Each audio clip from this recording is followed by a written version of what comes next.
My friend, welcome to the Carpathians. I am anxiously expecting you. Sleep well tonight. At 3 tomorrow, the diligence will start for Bukovina. A place on it is kept for you. At the Borgo Pass, my carriage will await you and will bring you to me. I trust that your journey from London has been a happy one, and that you will enjoy your stay in my beautiful land. Your friend, Dracula.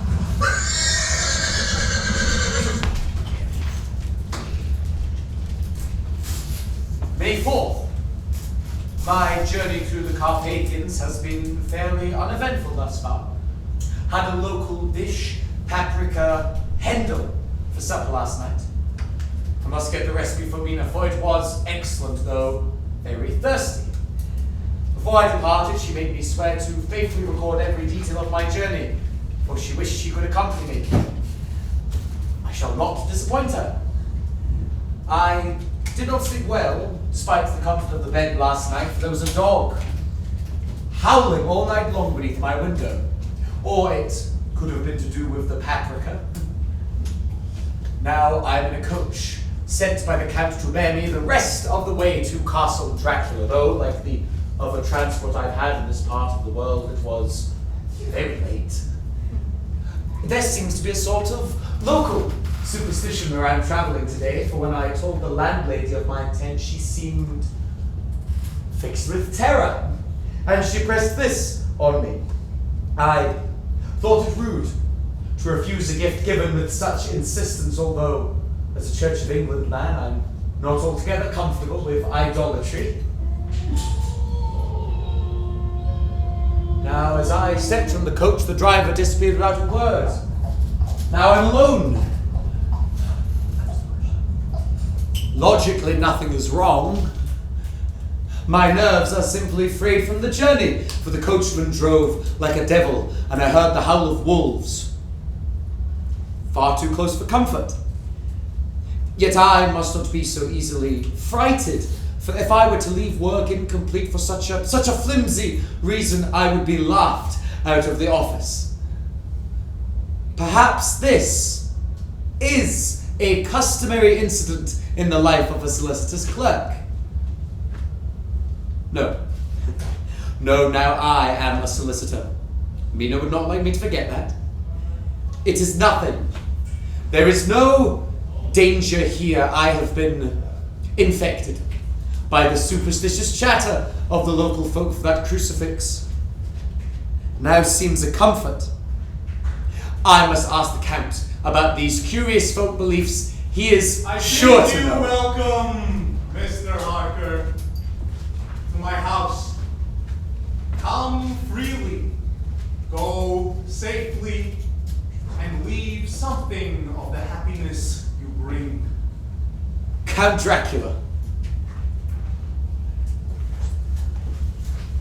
I am Dracula. Come in.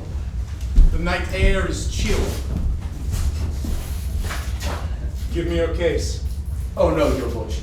Surely you have servants for such a It time. is late. I would not trouble them for such a small matter. Come.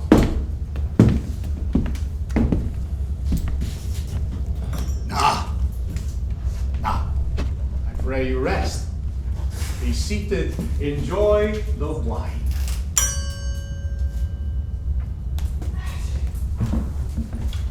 It's most pleasant to have a guest. My existence is a solitary one, and so I savor company when I have it.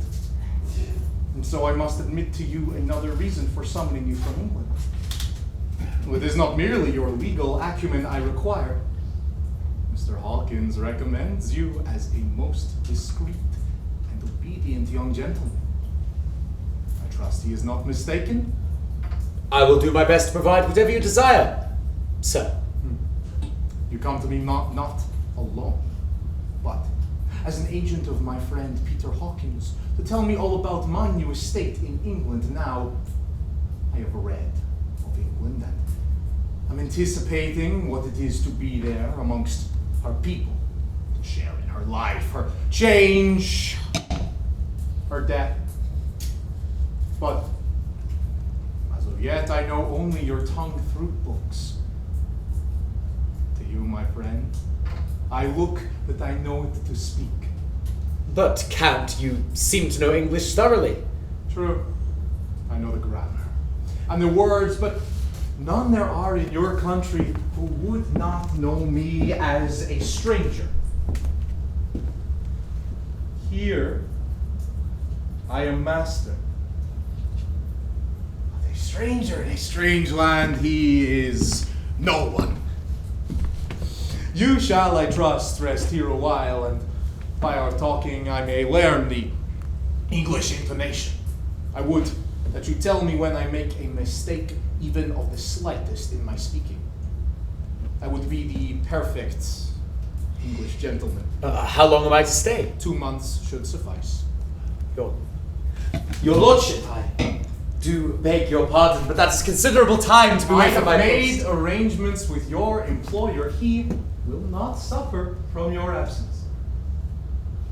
And you are here to serve my will. Is that not so?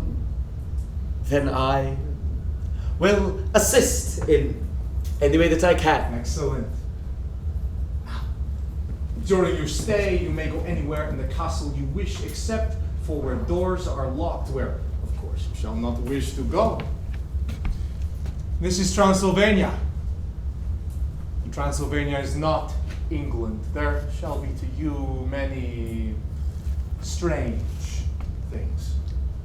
Well, the peasants did seem to hold strong superstitions about this place. Mr. Harker, do not tell me that your head has been turned by old wives' tales. A rational man, such as you, must have more sense. Besides, a peasant is at heart a coward and a fool. They say that evil spirits will mislead travelers to their doom, and yet you have arrived here safely. Is that not so? Of course, how foolish to be frightened by such Enough! Enough of such foolish prattle. Come, tell me of the property that you have helped me to procure. Certainly, sir. I can describe the property for you. The estate is called Carfax. It sports some 20 acres, quite surrounded by a stone wall of ancient structure. The building is very old. Dates back, I should think, to the medieval times.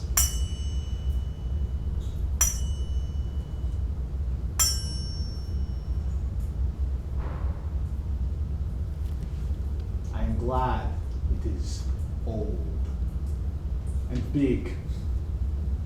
I am of an old family, and to live in a new house would kill me. I'm glad that it pleases you. Though, if you wished for society, the nearest town is Whitby. A very charming seaside town. My fiancée is holidaying there at present. I've heard the English women are very beautiful. Well, it's no boast to say that my Mina is.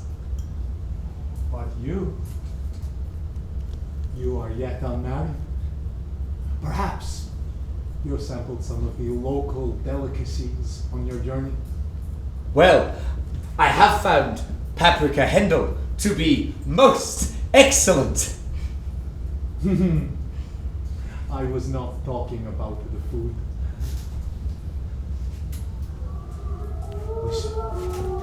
Listen, the children of the night.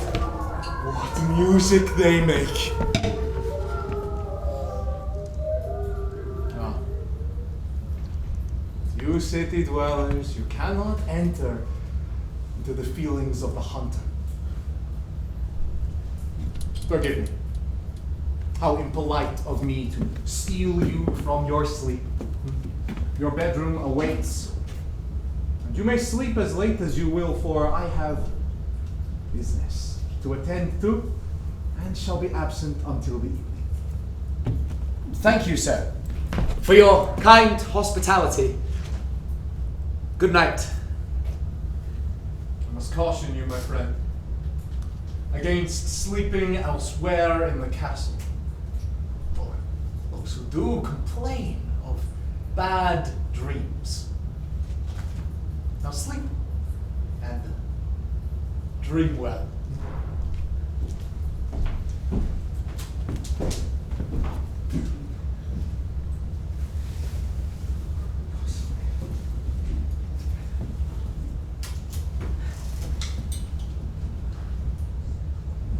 I think strange things.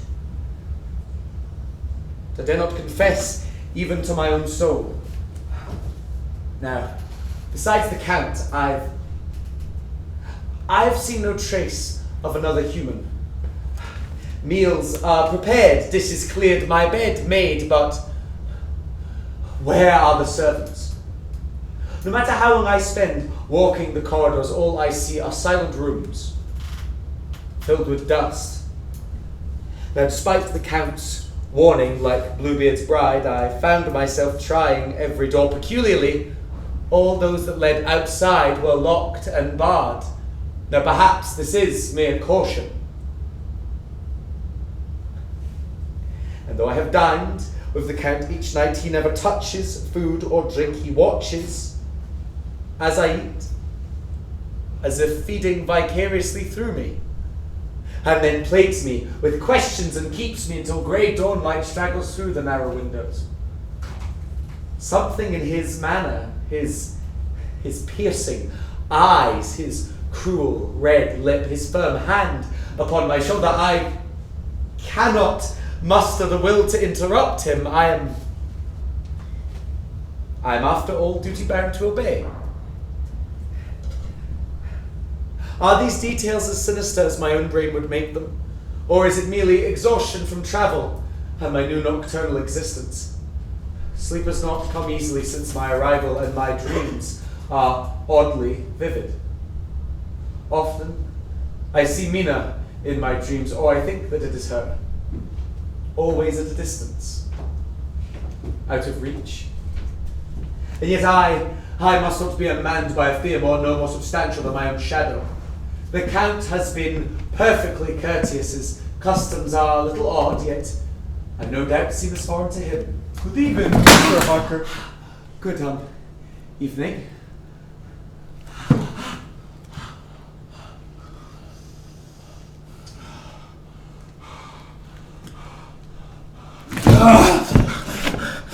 Sorry. How clumsy of me. I just Be careful how you cut yourself, friend. It is more dangerous than you think in this country. One must be wary, very wary indeed, of vanity.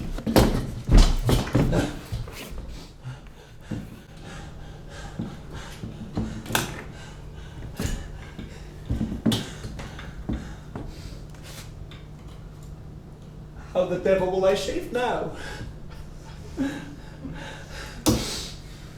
I did not see him approach. I saw myself alone in the mirror. What manner of a man has no reflection? If only there was someone to talk to, but there is none but the Count, and I fear I cannot name the fear, as if to name it were to make it real. All doors locked and barred. I am a rat in a trap.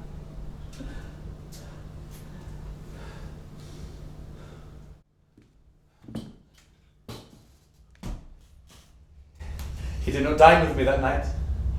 This ought to have been a relief, and yet I half wished he would appear, for it was almost more torment to be left alone with my own thoughts.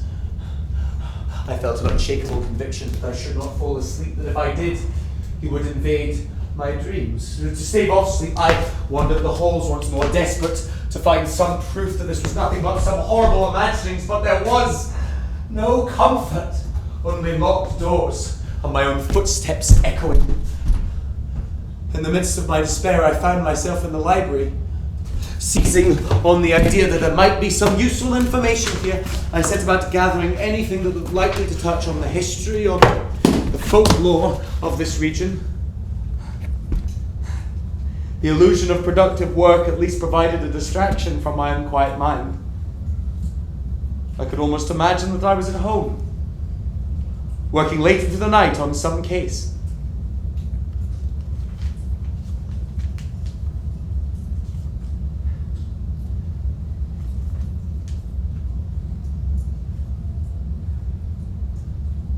I apologize for my long absences during the day.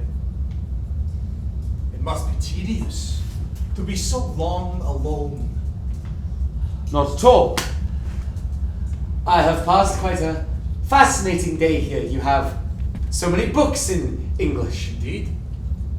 I learn of your country and her laws through those books, but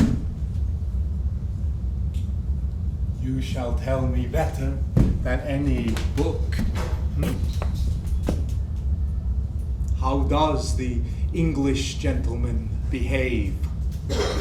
Well, I suppose a gentleman is always courteous to ladies, bold in the face of danger, calm in a crisis, fond of intellectual pursuits, but not so overfond that he neglects healthy exercise, and one must always be the model of proper decorum, at least that is the ideal. The English have a most excellent system for keeping the population in line. Perhaps, sir, you could return the favor. I am curious about the history of your great country and your noble family. I could recount 1,000 years of strife I have. For I speak of myself here as the country, have seen barbarian races invade, and yet I have ever repelled them, beat them back, defeated them on their own lands. Then I was greater than the shadowed ruin you see now. Now the land, the people, they are full of rot. But your England, with its shining empire, now that is what I would emulate. The discipline that keeps the lower orders humble, the obedience and conventionality of the people. It is a wonderful return to order. In theory, it would seem so. But beneath the order is a continual fight for money, for primacy, for power. As it should be. The strong triumph naturally and feast upon the weak. The wolf devours the deer. Tell me, Jonathan, which are you? Every man would wish himself the wolf, surely. Then you must be a very tame wolf. Yes. A dog, perhaps. Not yet a wolf. But a dog will best a wolf in defense of its master. Charming observation, my friend. But think on what I have said. For the wolf, he is his own master.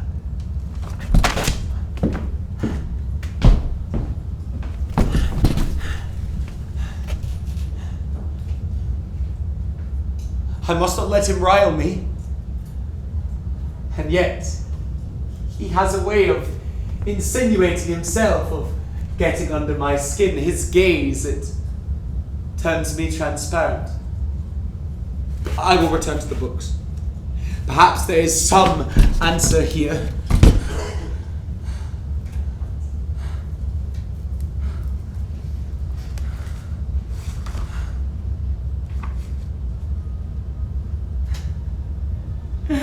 The words, oh, they tangle and writhe before my eyes, blurring senselessly.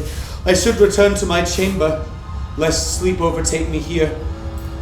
But that room is no sanctuary. No, I shall not fear to sleep anywhere where he is not.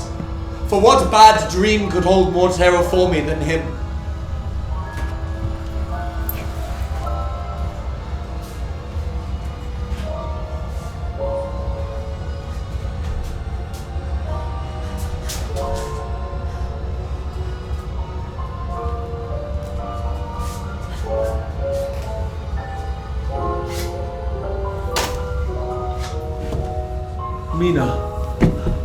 Mina, is that you?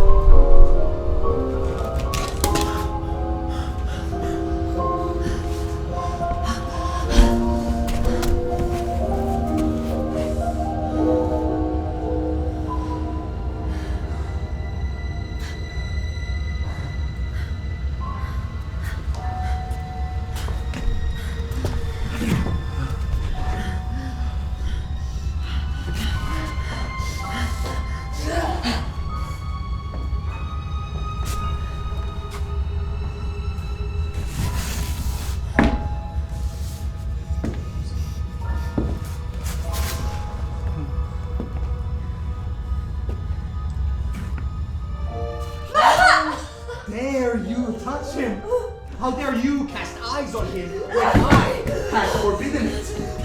That man belongs to me. You never loved. You yourself never loved. Yes, I too can love. But you yourself know it to be true from the past. Is that not so? What love? To keep it all to yourself? Am I to have nothing tonight? I am not so neglectful. Your prey awaits.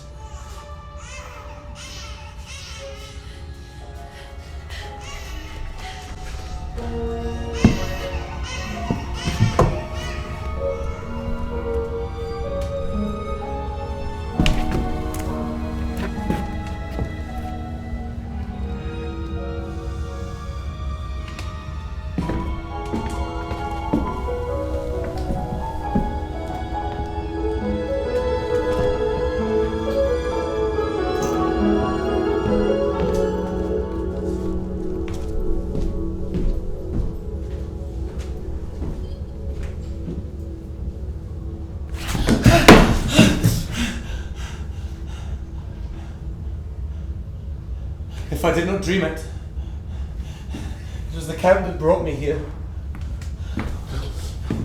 Where is it?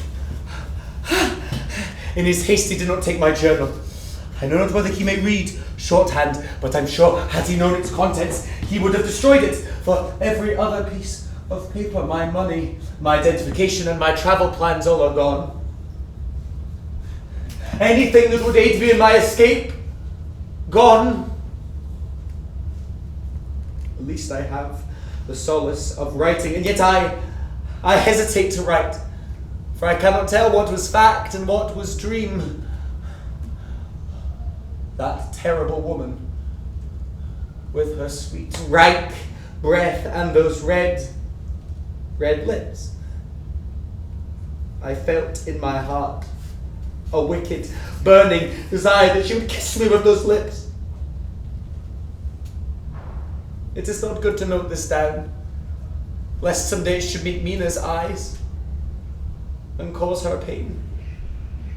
But it is the truth, and yet she seemed a half-feverish invention formed of moonlight in the overstressed brain. There is but one thing to hope for now, that I do not go mad, that is, if I be not mad already. The Count is my only safety, and I am sure I will last so long as I serve his purpose. Good evening, Mr. Harker. Take to your letters. To ease the minds of your friends back in England, I think it best that you write to them. Tell them your work here is nearly complete, and that you shall be leaving for England on the morrow. Am I to leave? So soon? Nay. I still have need of you. Posts, they are so few, and the weather so unpredictable that it is best to write such correspondences ahead of time. What date should I put on the letter? June 29th shall be the date. It is good, my friend, that you see the wisdom in this. And that you exercise more caution from now on.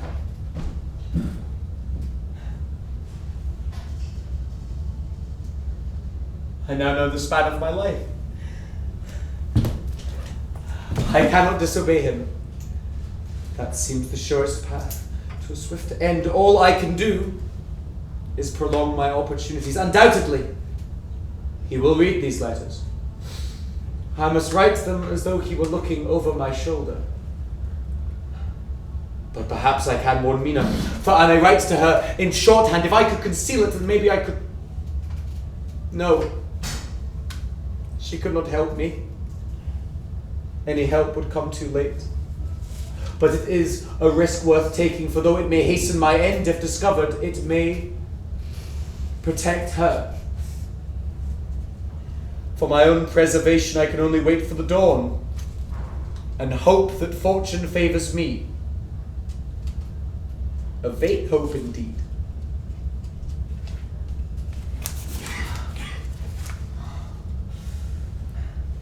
I passed through the night in a feverish state, but now, with the courage of day upon me, I must act. What facts may I cling to in this sea of doubt? It is always by night that I have been threatened or in fear. Indeed, I have not seen the Count in the daylight. He breaks, flees from our conversations as the sun rises, evading the first rays of light. Therefore, he must sleep by day, hidden somewhere in this labyrinth. And though all exterior doors are locked, the Count must have the keys to them. It is likely that he keeps them in his own chambers. If I can gain access to those rooms when he is absent or asleep, then perhaps I have a means of escape. But already my logic fails. For the Count may not require sleep at all. And even then, it is too much to hope that he would leave himself unguarded. Call it madness, then, that led me to try again where I had already met with failure. But madness felt preferable to inaction. And so, I wandered again the gloom-haunted corridors, searching for any change, anything I'd missed. Nothing. I felt prey to a kind of compulsion, moving without sense, until I hurled myself against the locked door. Heedless of self-injury, even the pain could not awaken me from that state, for I continued until I felt the door give. Just a little. I redoubled my efforts and was able to pry it open. To my great surprise, it had not been locked at all, merely jammed in place. I entered the abyss. A narrow tunnel, walls slick with damp, the air heavy with the scent of decay. I could not say for how long I walked. All sense of time, the urgency of my mission left me, and I became convinced that I would walk forever. And if I looked back, I would find the walls had closed behind me, ushering me further into the depths. With a dreamlike fearlessness, I knew that this was the way, as if he were beckoning me there himself. Perhaps he was. Perhaps he had meant for me to find this place, and I was willingly walking into the jaws of the beast. The stone beneath my feet became earth, and I knew I must be in the lowest, most ancient part of the castle. And with a growing certainty, I knew that he was near. Any man in his right mind would have fled from that place. There he lay, asleep or dead, I could not tell. No breath, No hint of movement. He could have been a marble statue if not for the blood dripping from his mouth, running along the slender white curve of his neck. I was transfixed with horror until I remembered my task. My senses revolted to touch that seeming corpse, but I had to search, or I was lost. No pulse, nor beating of the heart, and yet the skin that had been cold before now flushed with the warmth of stolen life. I found nothing. Nothing but the mocking smile upon his lips. A violent fury at myself for having been his instrument. I had knelt at his command. I had helped secure his place in England, where he will feast upon the unsuspecting. Where Mina, unguarded and unwarned, waits. Escape was not enough. A terrible desire came over me to rid the world of such a monster. I had no weapon. No weapon. But surely he is not impervious to fire.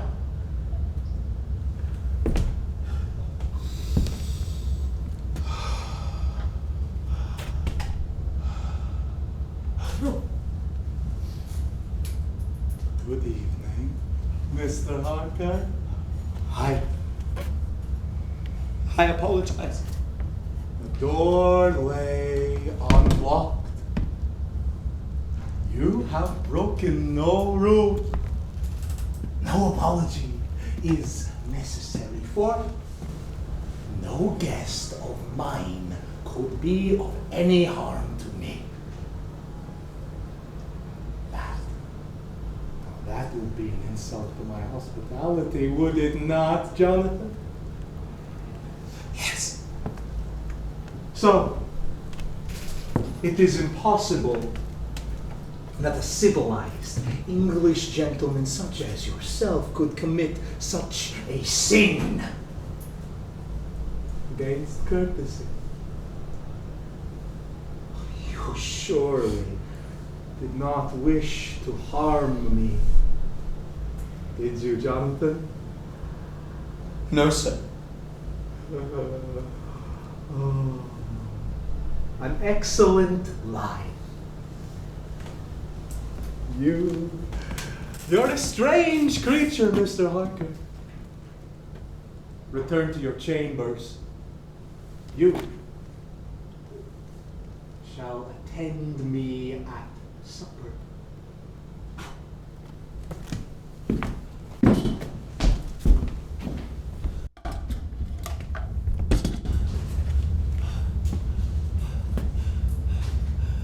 My courage vanished with the flame, and I fled as fast as I could in the pitch darkness until I reached the end of the hallway and my terror subsided and curdled into shame. What force stayed my hand?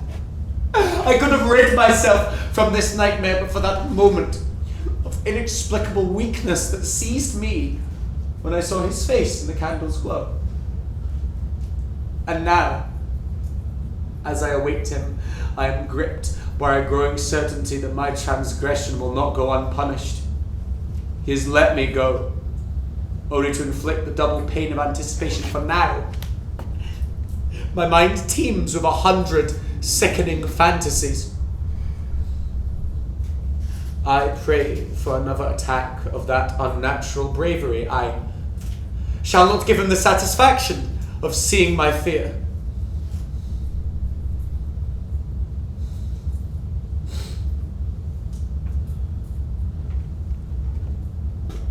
Forgive my lateness, my friend. Come, sit. I would hear more of your England. What would you have me speak of? Tell me, how would a stranger to England become part of society? A man of your means should swiftly attract invitations. And then once I am invited, how do the gentlemen and ladies of quality amuse themselves? By conversation and by dancing. Tell how dances are of fashion in England. Do they still dance the minuet, or is the quadrille preferred, or do they waltz? I must admit that my own experience in this area is limited. Oh, do you have no time for such idle pleasures? I have been kept quite busy with my work. Besides, I'm a poor dancer. It strikes me, Jonathan, that in all of our time together, you have seldom spoken of yourself. There is nothing to talk about. What a waste to live a life too dull to talk of. I was content. I had all that I could wish for. You have convinced yourself of that, at least, but all men want something. You recognize it, yes? It is for my fiancée, sir. You must pardon my reading it, but I have reason for caution. And it is warranted, for concealed within your love note, I find some piece of scribbling. Now tell me, Jonathan, what matter could require such secrecy? It is no secret. Mina wishes to master shorthand so she may assist me with my work once we are married. This is a means to help her practice. What a beautiful woman. Read it. It is of a private nature. Mr. Harker, do you blush like a maiden to read your own words? Read it.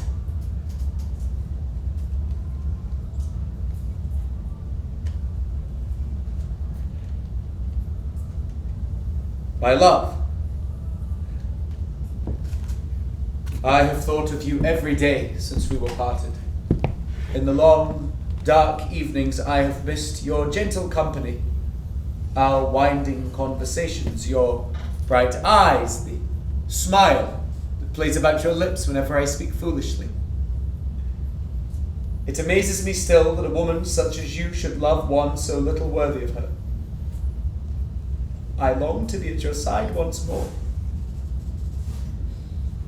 But should the worst befall me, let this letter serve as proof of my enduring love.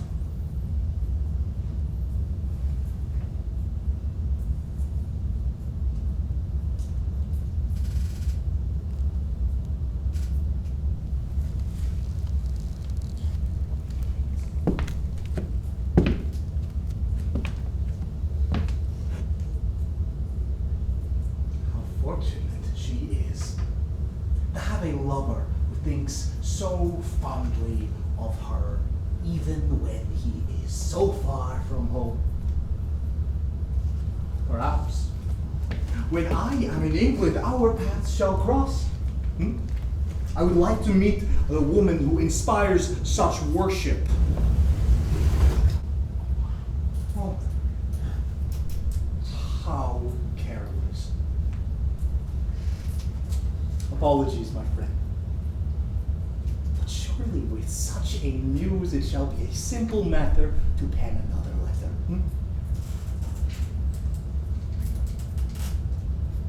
Is something the matter, Mr. Harker? Nothing, sir. There's no need to look so sullen. Sit. Be at ease.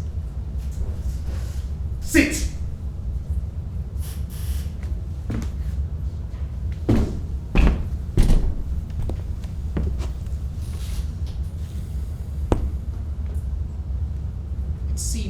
To me, Mr. Harker, that you labor to make your England appear fair in my eyes, and yet you have little reason to love her.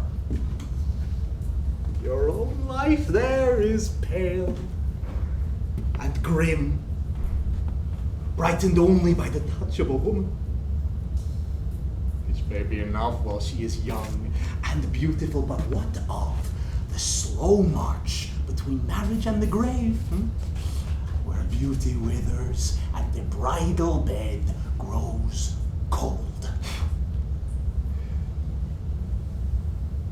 It would be no love at all, if such shallow things could alter it.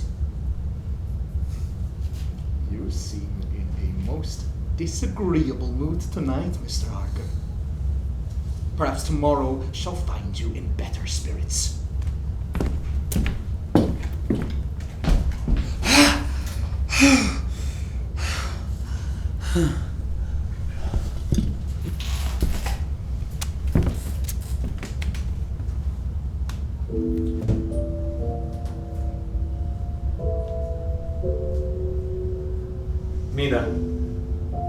Mina, is that you? Of course, my love. Who else? I thought... You were dreaming. Asleep. Over your books. Working too hard, my dear. A dream. Of course, it was all just some feverish dream. How glad I am to see you. What did you dream of? I cannot name it. Not to you. You would think me mad. Come. Let me ease your troubled mind. There is nothing to be afraid of. Unless you fear your own shadow. You must not think me foolish. But I had a terrible thought that if I should touch you, you would melt into air, and I would be there again. What a silly fancy!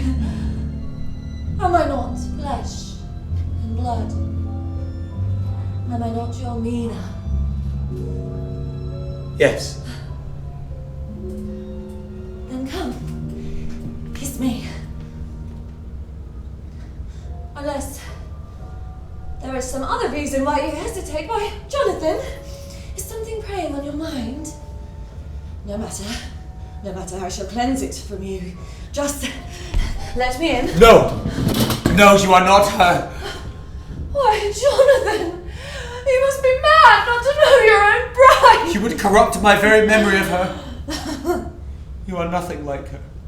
No, for I see what you would hide from her. Her face is not the only one that haunts your dreaming, is it? No. Your other dreams. A flash of teeth in the candlelight. A mouth like an open wound. Leave me! You foul, lying. Yes, it soaks in you. Stuck deep. Poor thing. Why does he linger over you so when he is sure to win? Cheat him his victory. I will be your Mina for you. It is the closest you will come to seeing her face again. Bid her farewell, as a husband should. Just kiss me. Kiss me. Kiss me. Back! Ah! Back to your own place! Tonight, he is mine. While he lives, he is mine.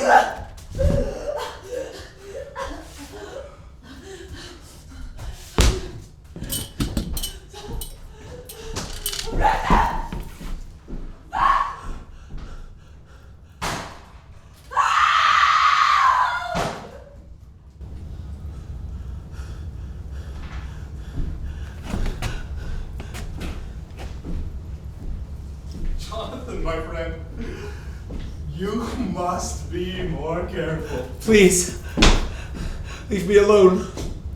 Is that what you would wish?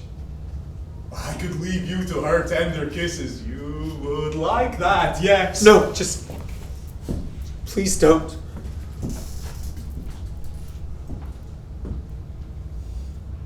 Then I shall stay. Put down that foolish bauble. There is no need to look so pale and grim.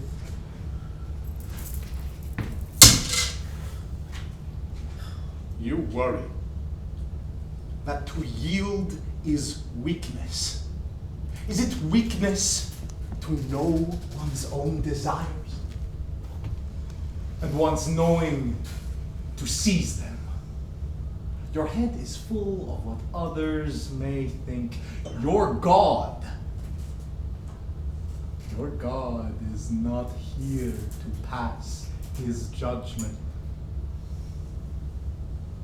And you would not deny your master, would you?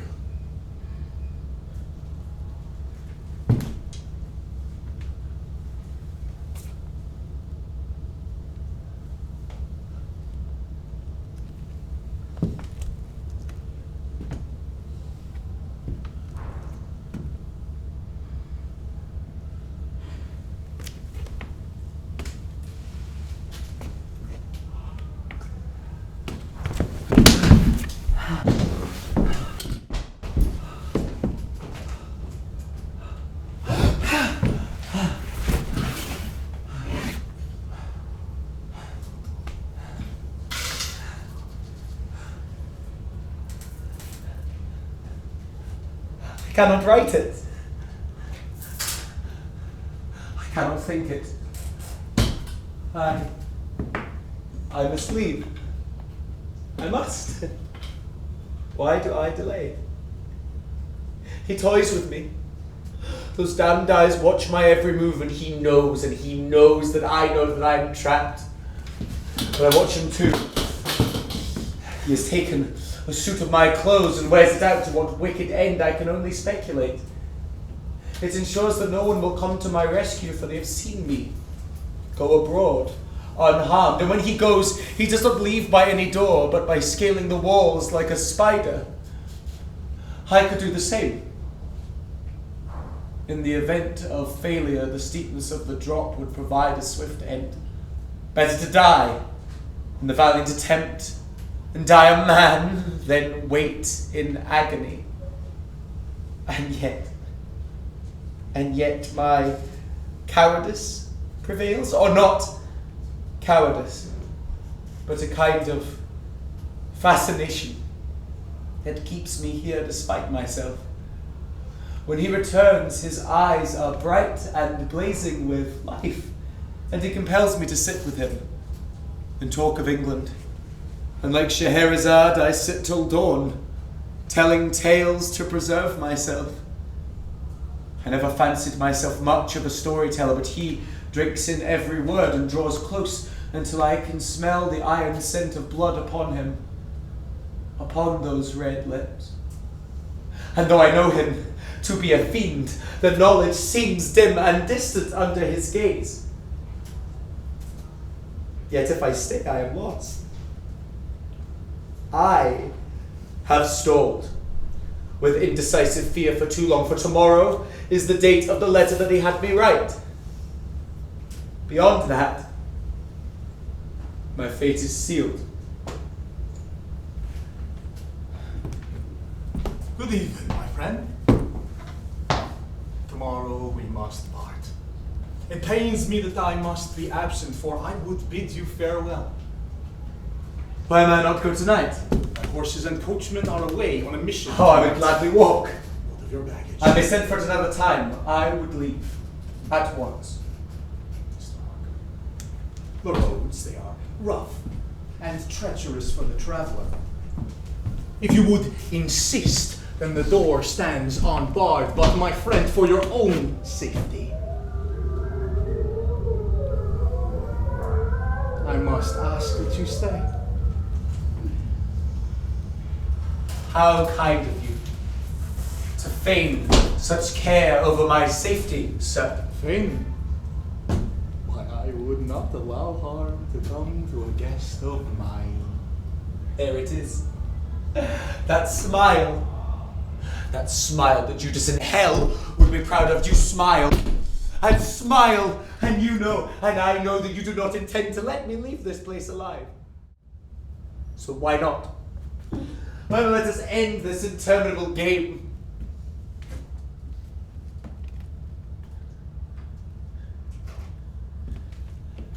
You disappoint me, John. Do you not know? If that were my intention, you have given me the opportunity, but I am no savage.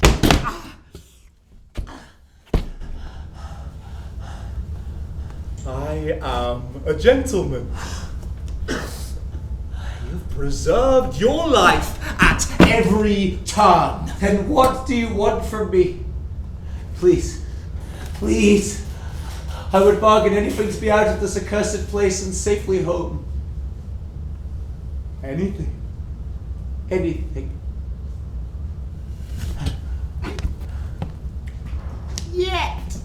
Yet you are right to say that I cannot let you leave here alive. So you shall return to England. Not as you are, no. As my companion. This is some trick. No trick. No. As you are, you are nothing.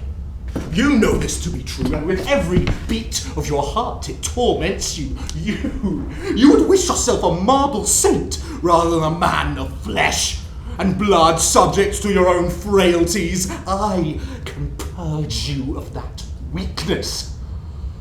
I can remake you in my image. Is that not what you have dreamt of? No, no, you have invaded my mind, possessed my body, now you wish to ensnare my soul. I want nothing that you could offer me. Oh, you still protest? You call me a liar, a Judas, but which of us betrays his nature more? Were you a man? Were you a man?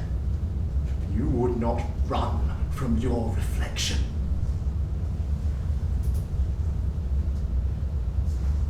Perhaps I was deceived in you.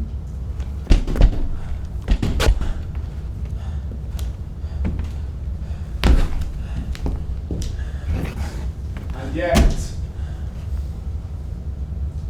there are still some hours before dawn. If you would come to heal, you will know where to find me.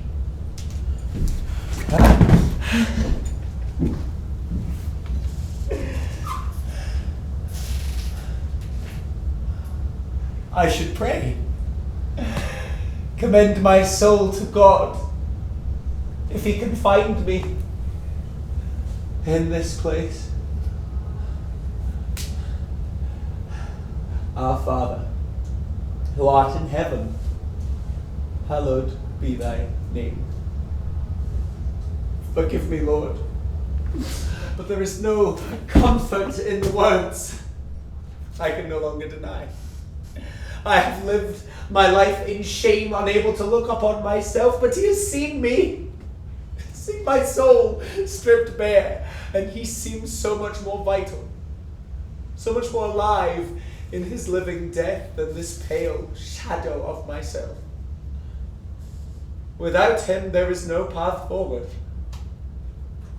So I must embrace the darkness as a bride, go down into that ancient crypt and lie myself upon the altar. Wait for him. A willing sacrifice. And pray that he will be as good as his word.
Enough.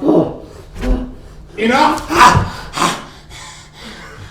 What futile bravery to continue fighting past the point of surrender. I admire it. And yet it means nothing. For you have invited me. You cannot deny it. We are bound now. Blood of my blood. Flesh of my flesh. You can run from me. Rail against me, curse my name, but in your soul you are mine. But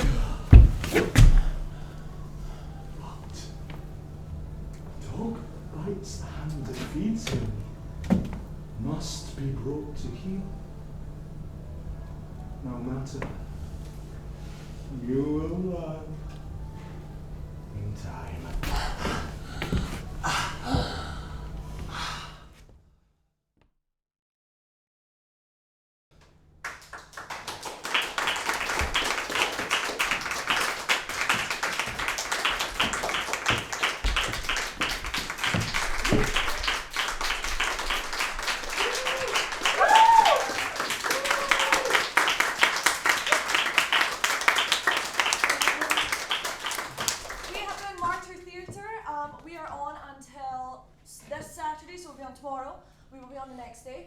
Saturday, and then that's it for now.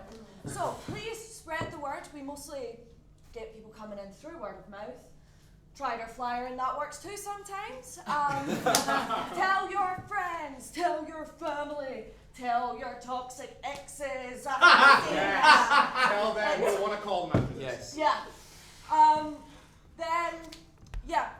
Brilliant. A massive thank you to all of you because you've been a fantastic audience. Yes. A thank you to PBH Free Fringe and CC Bloom's obviously making this happen. We've done this show, this was entirely free for us, but now it is your job to decide to donate to help fund arts like this. It's Martyr Theatre on Instagram, and if you liked this, you want to see more weird stuff, you want to see more of Naomi, she was criminally underused, we're doing another show next week at Banshee's Labyrinth. It's called W3 Filthy Filthy Witches. It's about the end of the world. It's like the witches from Macbeth meet Elon Musk, and there's a big dead whale on stage. So yeah, it's as bananas as it sounds, but yes, that's big. Thank you. Myself and our wonderful writer director Rebecca are going to be up the back with a little card machine, little box, because while you can enter for free, it is more costly to leave. Thank you so much. We've been Martyr Theatre. Thank you. Enjoy the rest of your fringe, guys. Thank you. Safely home.